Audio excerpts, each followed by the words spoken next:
Баршаңызға қайырлы күн достар, менің каналыма қош келдіңіздер. Бүгін мен сіздермен өте дәмді, труашсыз нанның жасалу рецептімен бөлісетін боламын. Алдыменен бөлме температурасындағы айранымыздың үстіне жарты шай қасық ас содасын салып, жақсылап араластырамыз.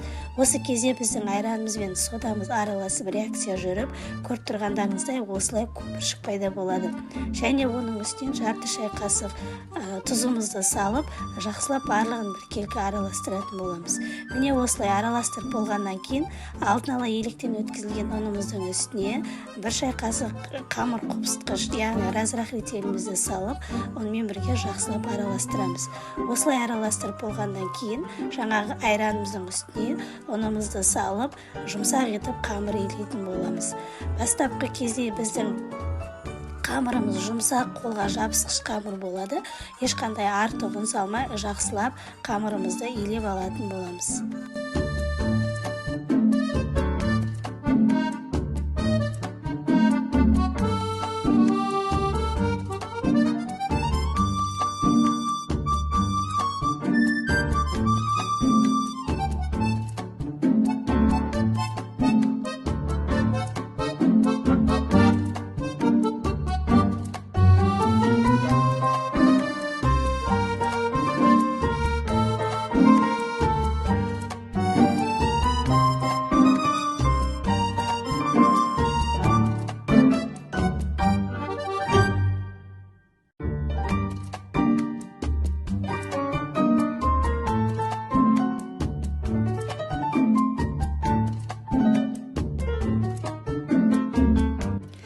Столымыздың үстіне азғана майымызды құйып, жаңағы қамырымызды жақсылап осы майдың үстінде әбден июі қанғанша жақсылап басын біріктіріп илейтін боламыз.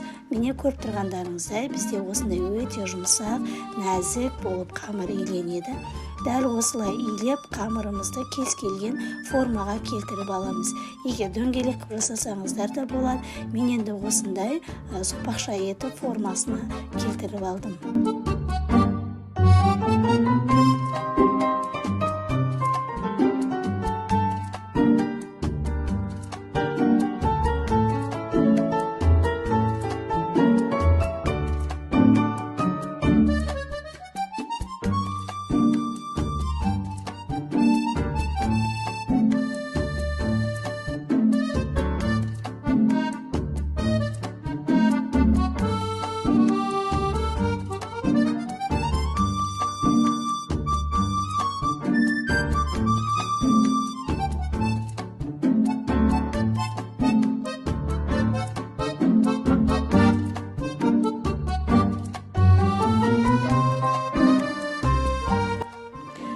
Осылай жақсылап батоннан секілді етіп формасын келтіріп алғаннан кейін, осылай ыдысымыздың ішіне қағазымызды төсеп, міне қамырымызды осылай жайғастырып, оның бетін целлофанмен жауып 20 минутқа тындырып қойып қоятын боламыз.